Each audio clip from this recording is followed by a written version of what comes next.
Good morning, Form 2 students. Welcome to our English online lesson today. Today we are going to learn a grammatical item using the simple present tense to talk about schedules and timetables. Please get ready your English textbook and turn to page 106. Your English textbook, page 106, and you can see this topic on the page.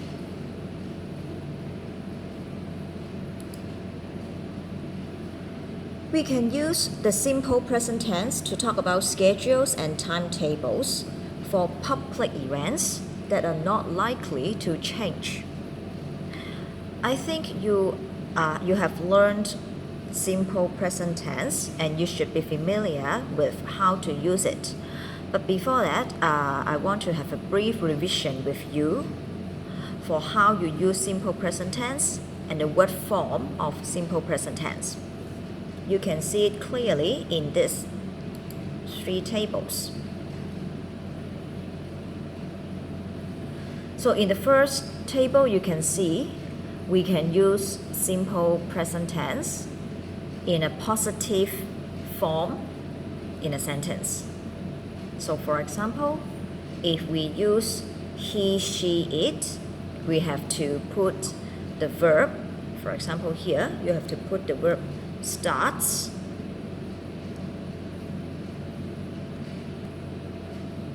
You have to put an S to the verb, because he, she, and it is the third person singular. If we use I, you, we, they as the subject, we can just use the basic form of the verb. That is nothing to change for the verb.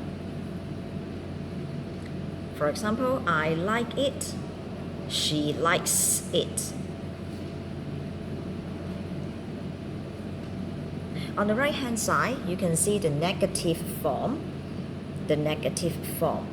So that means if we need to use the word not in a sentence, in a simple present tense sentence, we can add the word does or do.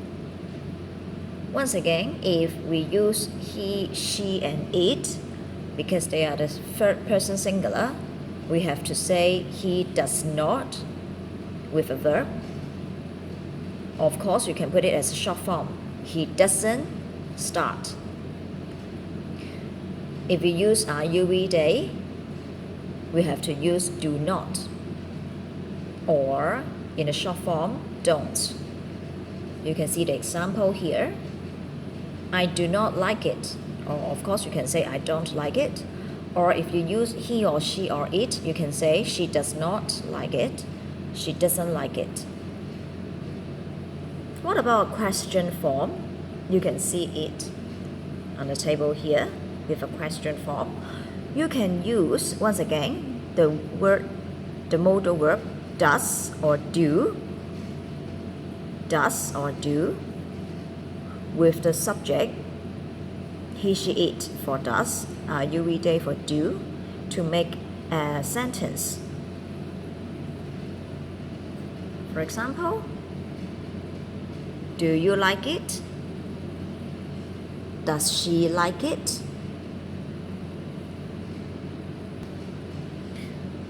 Alright, so after we have had a brief revision of how you use simple present tense and the word form of simple present tense, now let us go back to our topic.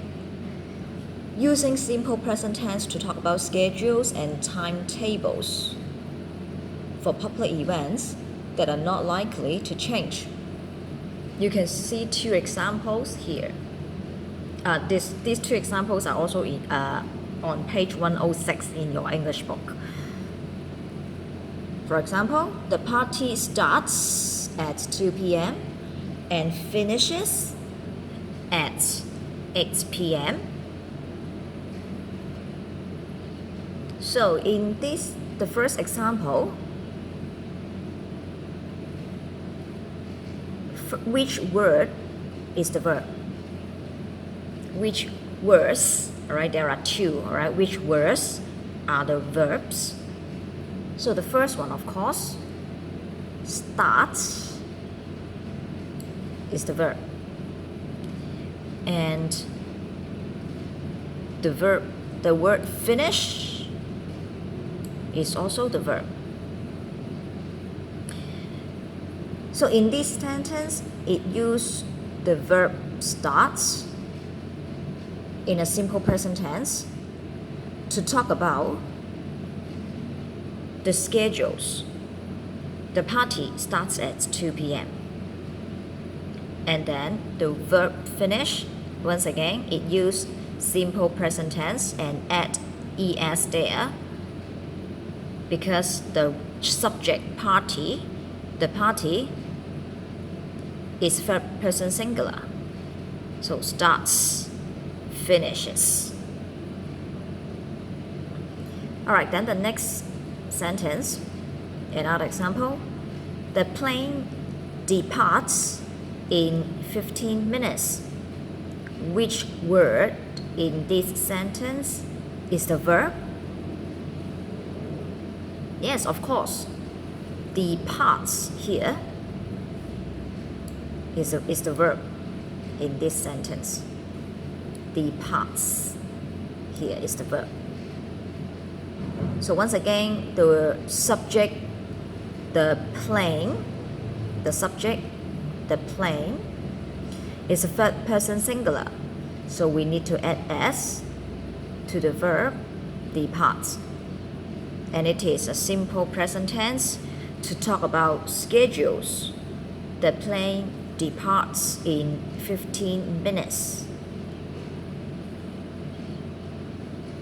Alright, let's see some more examples here.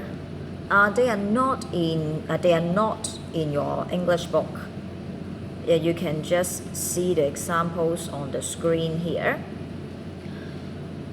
When talking about schedules and timetables, the simple present tense is used to refer to future event. Alright, actually they can be a future event.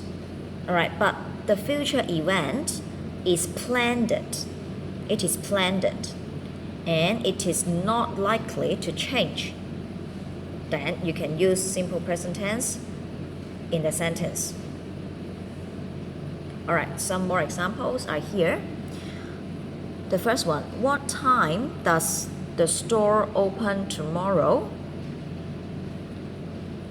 So first of all, the subject, the store, is the subject. Open is the verb. But this is a question, so we have to use does before the subject and the verb to make a question in simple present tense. Although this is talking about something happen tomorrow, or something happen in the future, it uses simple present tense because this is planned and it is not likely to change. What time does the store open tomorrow?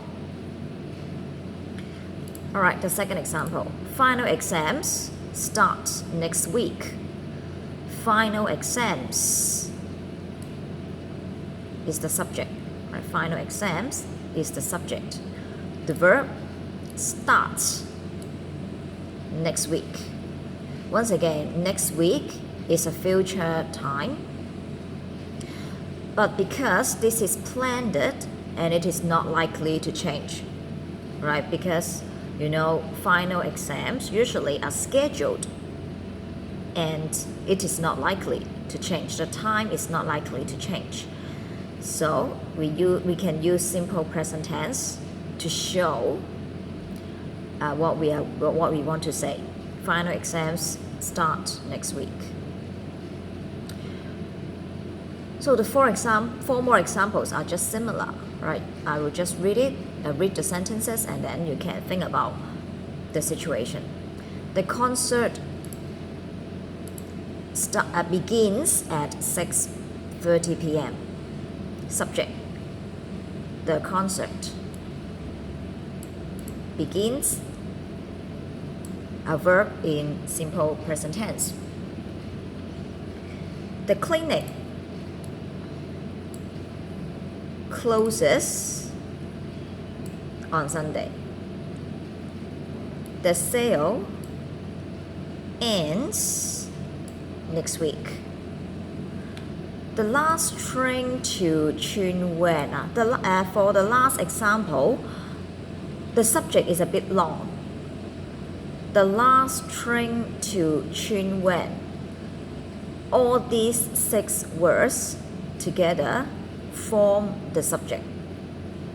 Right? The last train to Chun Wen. This is the subject.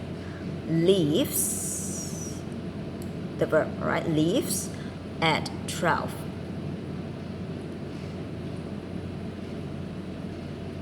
So you can see from these examples that although the sentences are talking about something happen in the future, we do not use future tense.